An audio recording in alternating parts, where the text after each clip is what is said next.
Hello, everyone. My name is Amanda Bosley, and I am the managing attorney of the Disaster Relief Unit at Lone Star Legal Aid. And I am joined today with Stephanie Duke. If you want to introduce yourself.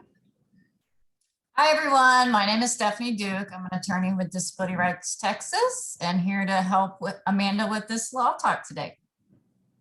Thank you. Today, we wanted to talk to you about hurricane preparedness as part of this Friday Law Talk. The week of May 2nd through May 6th is National Hurricane Preparedness Week, and hurricane season is just around the corner, so we want to bring you some information. Hurricane season is almost here, like I just said. It runs June 1st through November 30th every year, so make sure you are prepared. It's time to get your kits ready. But first, I want to talk about a hurricane prep checklist. You should really have an evacuation plan in place, know what options are available, travel routes, where to go, contact your local emergency management department for consideration of specific needs, and check your insurance. You need to have flood insurance on your residence. It's a good idea to have flood insurance on your residence, especially if you're in a floodplain. But we live in Houston or Southeast Texas, and we know that we're prone to flood. So it's good to have flood coverage. And also car insurance and insurance on the contents of your home and your rental property. So check your policies and make sure that you are up on flood insurance. Make copies of all of your important documents, and waterproof package for birth certificates, marriage licenses, deeds, etc. is a good idea. I was reading through this earlier and I haven't done this myself, so this is a good checklist to be checking off. Keep an inventory of your personal property. Take pictures of all property and belongings for insurance claims, and also potential federal and state disaster benefits.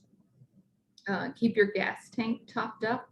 You should really keep your tank at 3/4 full at all times. You never know when a disaster is going to strike.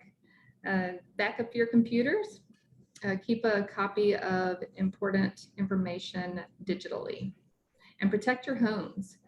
We know with hurricanes, high winds happen, so check door hinges, trim your trees and bushes if possible, and cover your windows and clear furniture. That's outdoor furniture, but also think about things that are in the floor inside, because you know what we most worry about here in our area is flooding, and so try to get your important things off the floor, and especially food items. Prepare an emergency survival kit. Gather water. You can fill up your bathtubs. Get some shelf-stable food, medication. Make sure you have all your medication in a safe place. Batteries, flashlight, first aid kit, and radio. And then talk to providers. If you need support for healthcare services, create a plan with those providers. So the next part of this is to actually have your disaster kit or even a grab-go bag.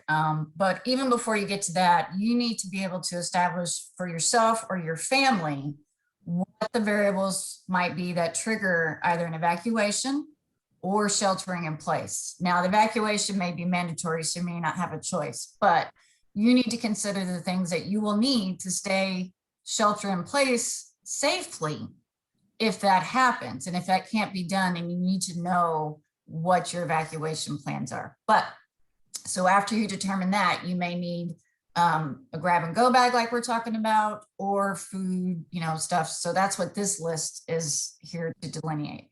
The most important thing, water, of course. The recommendations are 1 gallon per person per day, at least a 3-day supply for evacuation, or a 2-week supply for home if you're sheltering in place. Food, non-perishable or easy to prepare items, a 3-day supply for evacuation or a 2-week supply for home.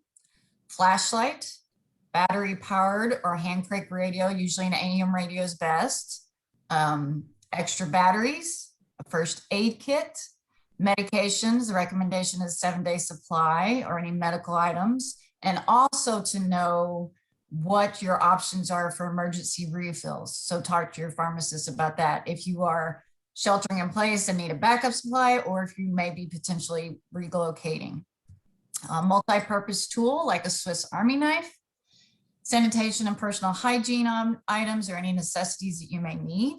Again, copies of personal documents, medication lists, pertinent medical information, address, deed, or lease for the home, passports, birth certificates, insurance policy, anything you may need to have after the event that you may need to access.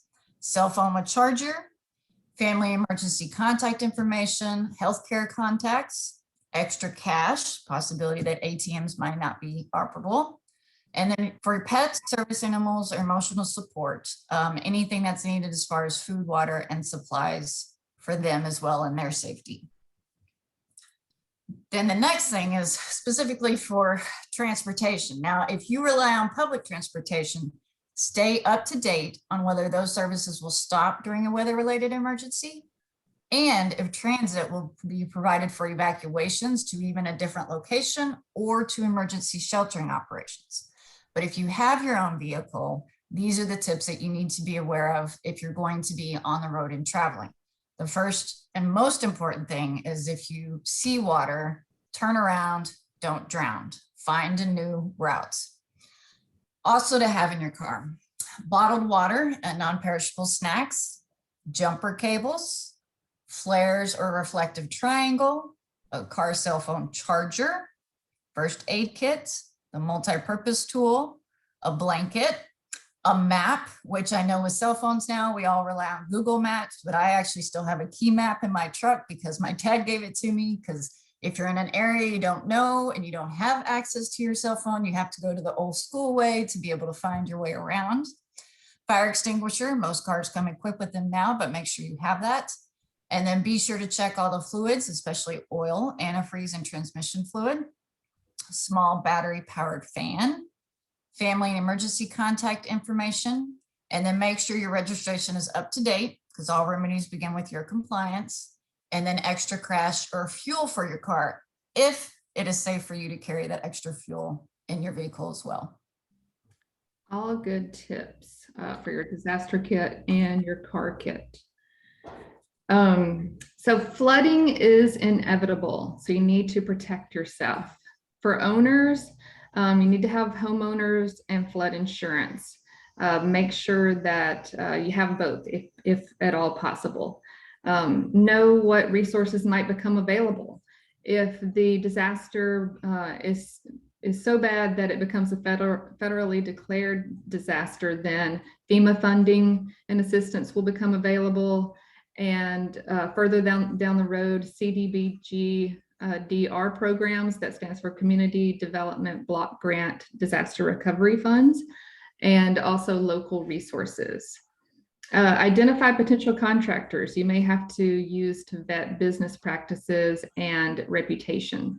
So if you have a family friend who knows someone who has a contractor that's been vetted, or maybe you have one who does work on your home, it's good to keep those people in mind because contractors may show up on your block after a disaster and then disappear once they get your money. So try to be aware of that. Identify options for temporary housing if your residence is uninhabitable. Know your rights in preventing foreclosure. A lot of times after a disaster, lenders will offer forbearance, and you need to be aware that those lenders are going to want to be paid eventually. So make sure you're up on whether they are going to stretch it out across your loan, or it's all of a sudden going to become due in a few months, or they tack it on at the end of your loan. So make sure that you're aware if you do get a forbearance, what's going to happen after you do that. And take pictures, lots of pictures, so you can prove that this is how this looked before. My home looked before the flood, and here's how it looks now. So it's good to start taking pictures now so you can show the before. For renters and tenants, You're not entitled to FEMA home repair money. The landlord usually gets that so they can repair their property. But FEMA's other needs assistance for personal property might be an option for you after a disaster. Renter's insurance is good to have, but some renter's insurance isn't going to protect you from flood. So it's good to reach out to your rental assistance, a rental insurance place, and ask them if it covers flood, because most of them don't. Understand your rights as a tenant. For example, when you can terminate a lease and how a disaster may create an applicable situation. So check your lease and see if it says anything about what will happen if a natural disaster occurs, but also the Texas Property Code may protect you there too. And stay current on your rent, because all remedies begin with your compliance. If you have damage after a disaster or ever, then you need to be current on your rent in order to demand repairs on the property. And anticipate future issues. I'm talking about clearing title here. The appropriate documents to access potential home repair programs.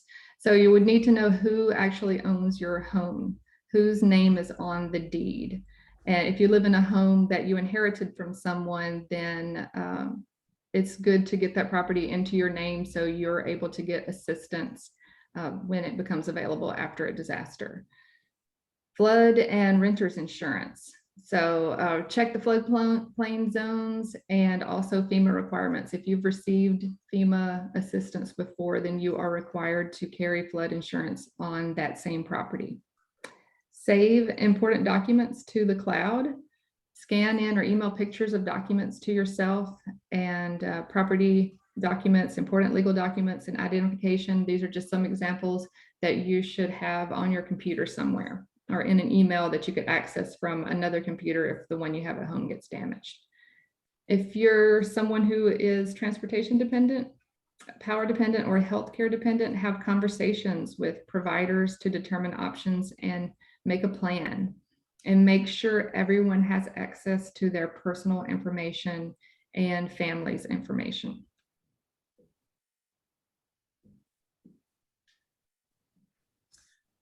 So if you need help with any of this or have questions, Disability Rights Texas, you can call us at 1-800-252-9108, or our sign language phone is 1-800-362-2851. Our Purple 2 video phone, 512-271-9391. We also have online availability to do an intake.